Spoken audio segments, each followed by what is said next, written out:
Welcome back.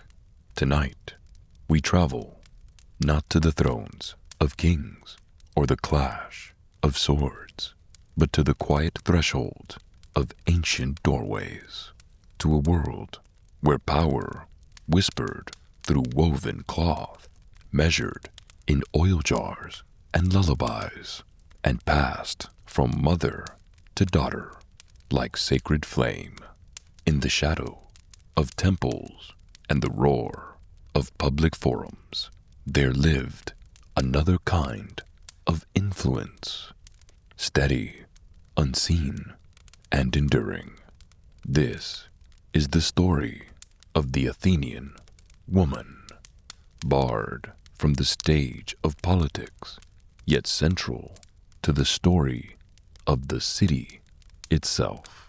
But first, if this kind of history speaks to you, like the video, and if you're new here, subscribe for more interesting stories that uncover the hidden layers of the past. In the comments, share something you do every day that grounds you, a small task, a ritual, a rhythm, because even the quietest habits can carry ancient echoes. Now, let us begin to the story of the ancient Greek woman. You wake before the sun rises, before the birds begin their first song. The house is wrapped in cool shadows, the air still heavy with sleep. There's a sacred quiet in this moment, brief, delicate, and yours alone.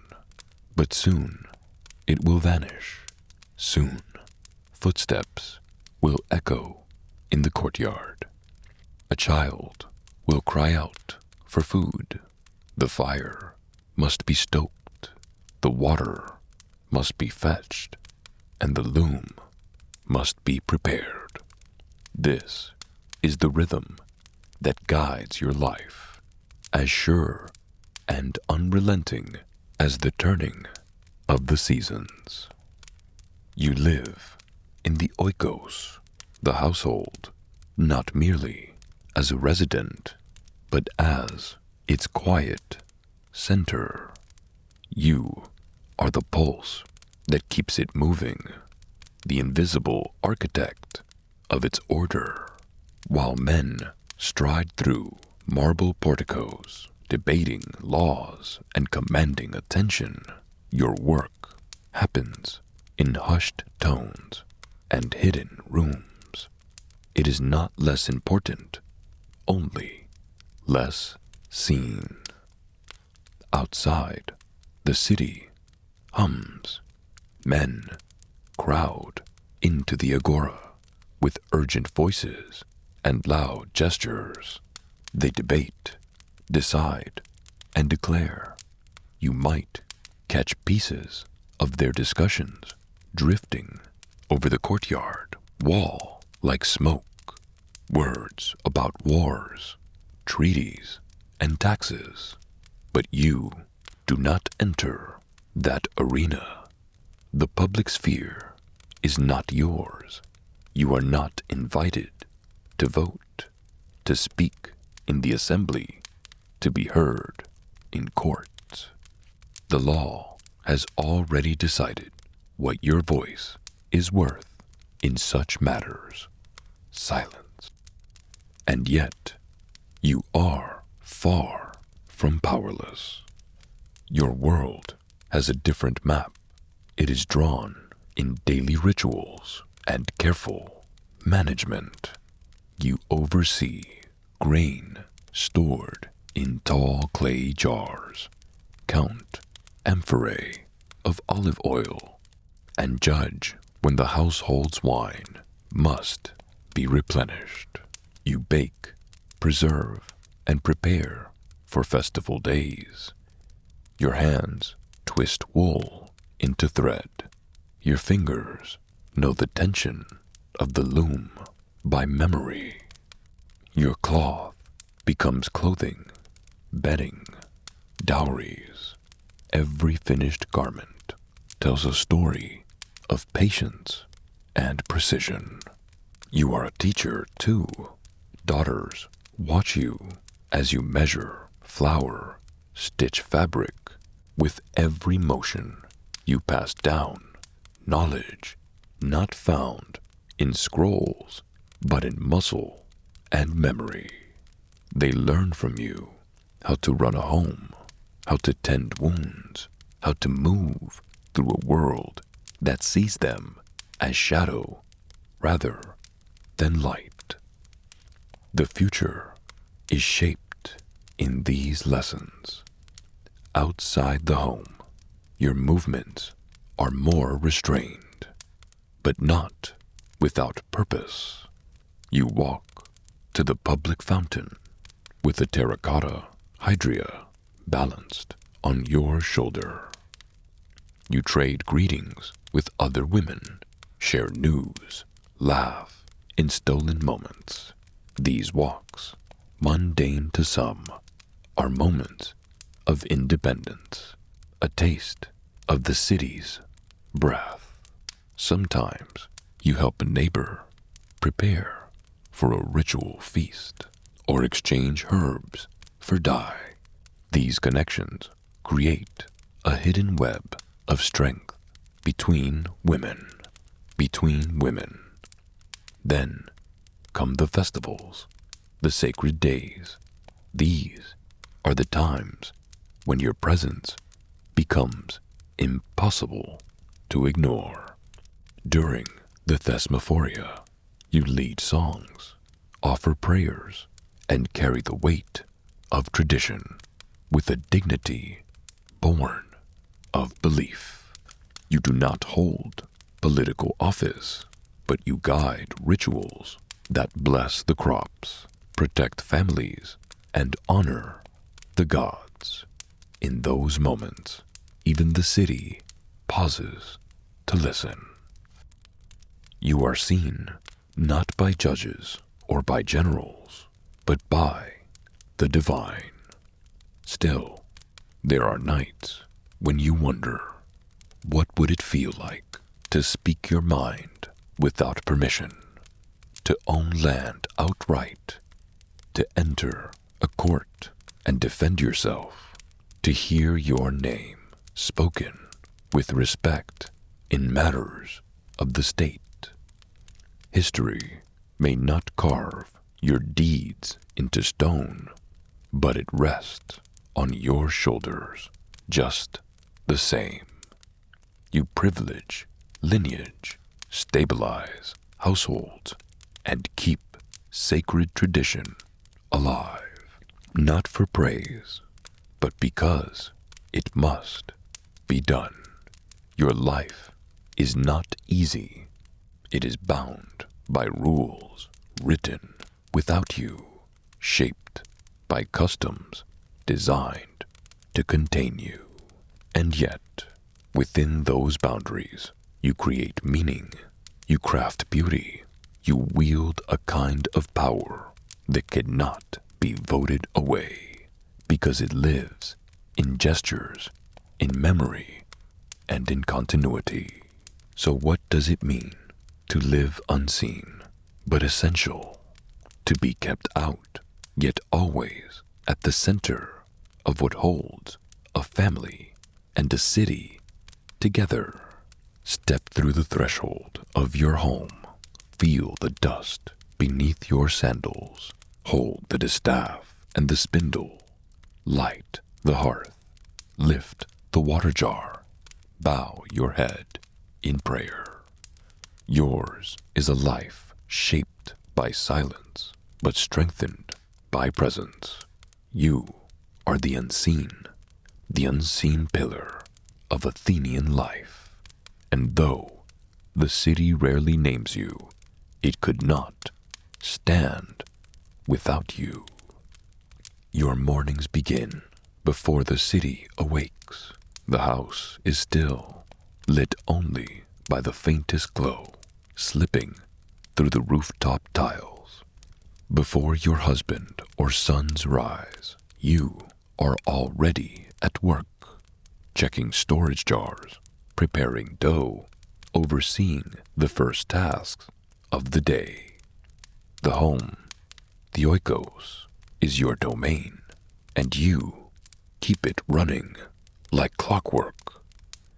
Most of your day is spent within the women's quarters, here surrounded by your daughters and other women of the household.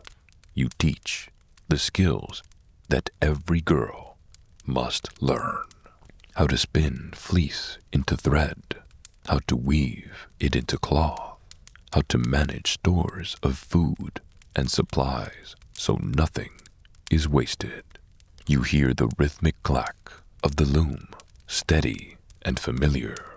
The fabric you weave will clothe your family and show visitors the diligence of your hands. The diligence of your hands. In stories, a woman who weaves well is respected. You know what that means. She is dependable, marriageable, a woman of worth. But weaving is only part of your work. You oversee the servants or enslaved workers in the kitchen and storerooms. You check the pithoi, those deep jars holding lentils, grain, oil, and wine. You organize what will be used, what must be saved.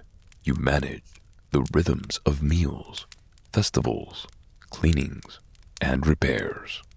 On festival days, you make sweet cakes or offer homemade wine.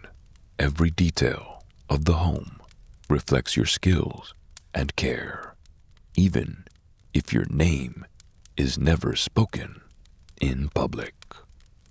Your children depend on you, not just for food or clothing, but for their first lessons in life. You help your youngest shape dough or stitch simple clothes. You measure out oil together, explaining how to preserve it, or show them how to care for animals. You pass down not just knowledge, but stories and rituals, how to honor the gods, how to prepare offerings, how to carry yourself with dignity in a world where your presence is often overlooked. Yet life isn't all work. When you walk to the public fountain with a terracotta hydria balanced on your shoulder, you meet neighbors. You pause in shaded spots to share news or whisper advice. These errands become your windows into the wilder world.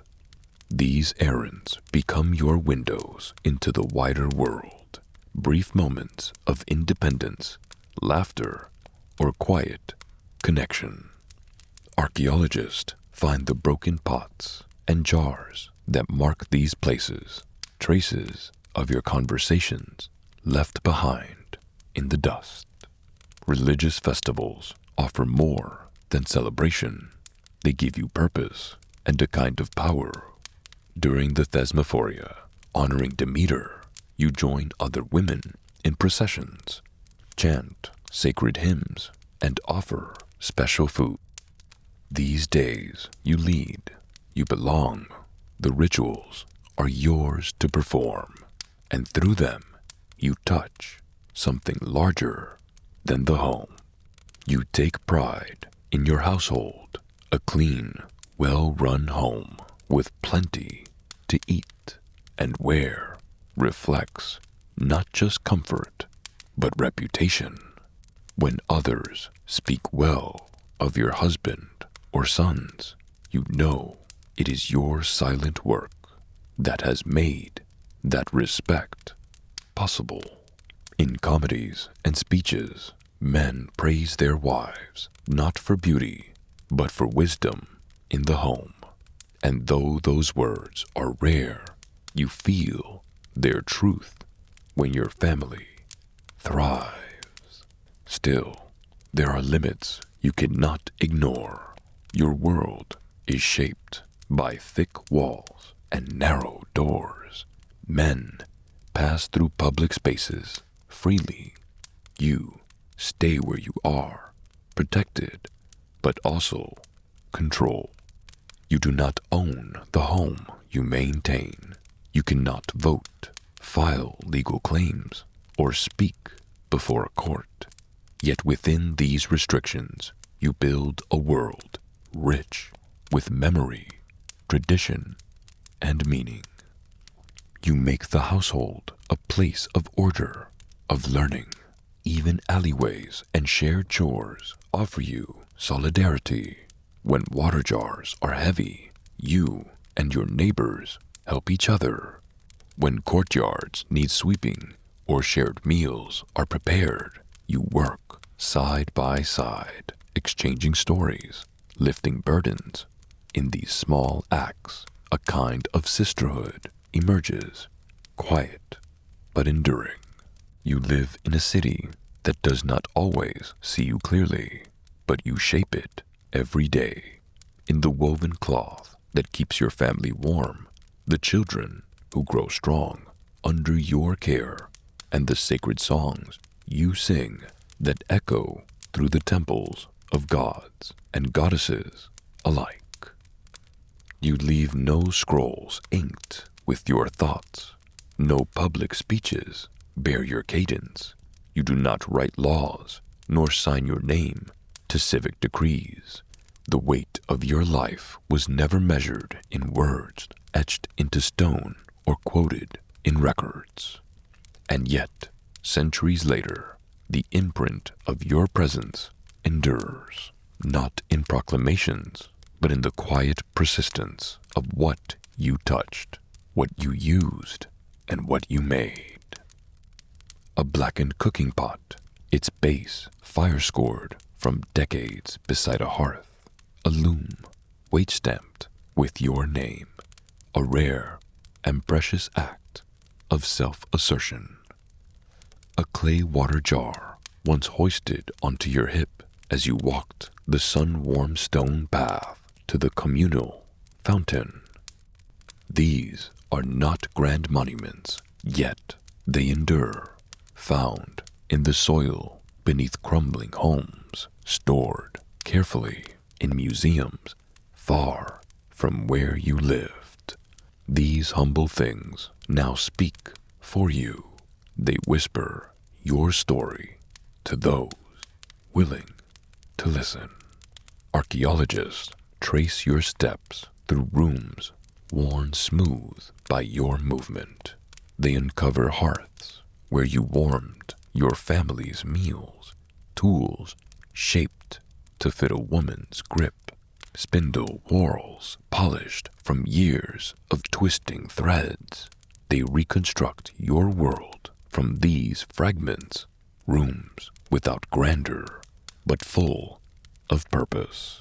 In them, they see the invisible architecture of your life, cycles of labor, seasons of care, and the woven beauty of things made by hand.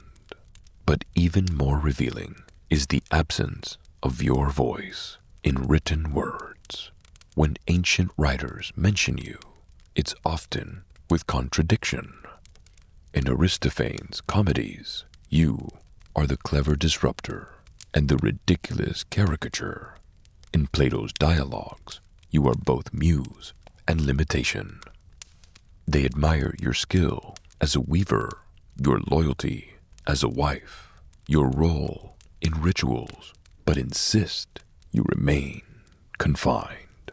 Stay home, stay modest, stay silent. And yet, you shaped lives, dozens, maybe hundreds, without ever stepping onto a stage or standing in a courtroom. Every jar of preserved olive oil, every folded cloak, every carefully raised child bore the mark of your labor. You shaped memory, custom, and rhythm through hands trained by other women, and in turn passed that knowledge on This was your inheritance and your legacy. Your power was never declared. It was woven, stirred, whispered. It was not shouted in the assembly, but stored in clay amphorae and tucked into folded linens. It was lived in acts too small for historians, too everyday for statues, but too essential to be erased. You were not crowned with laurels, but crowned in the everyday triumph of survival, of structure, of sacred duty. It is a power older than democracy and deeper than law, felt but never formally recorded. And now, long after your name was forgotten, your work still speaks. The edges of your world are made clear, not through punishment, but through pattern. You watch the men step beyond the threshold into courts and council halls, while you are taught how to manage a home. You sense early on what is expected.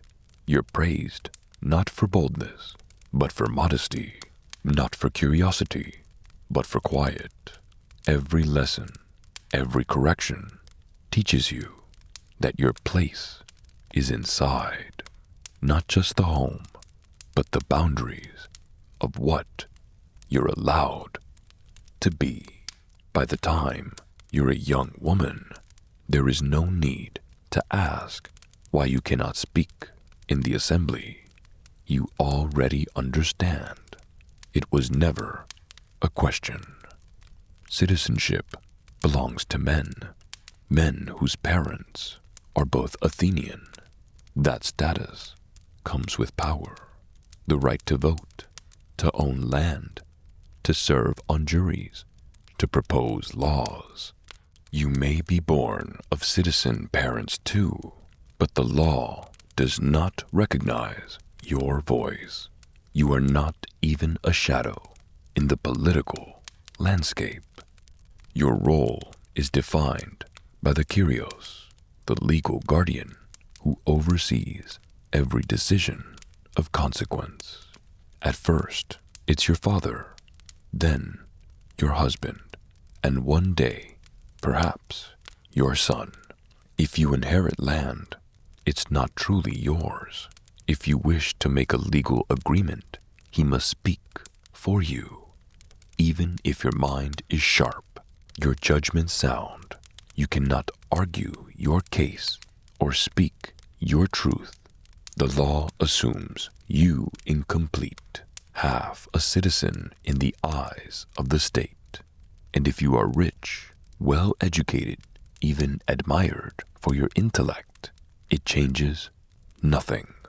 You may read philosophy, learn music, recite poetry, but still, your presence at the Knicks is forbidden. You hear of votes, debates, and decrees secondhand, filtered through the words of the men in your life. You understand political decisions sometimes more keenly than they do, but your understanding must remain invisible. When you walk through the city, your movement is governed by unspoken codes. To walk alone is to invite whisperers. To speak with unfamiliar men is shameful. A respectable woman keeps to the background, even at festivals where women have sanctioned roles. You are escorted, watched, confined to a specific kind of visibility.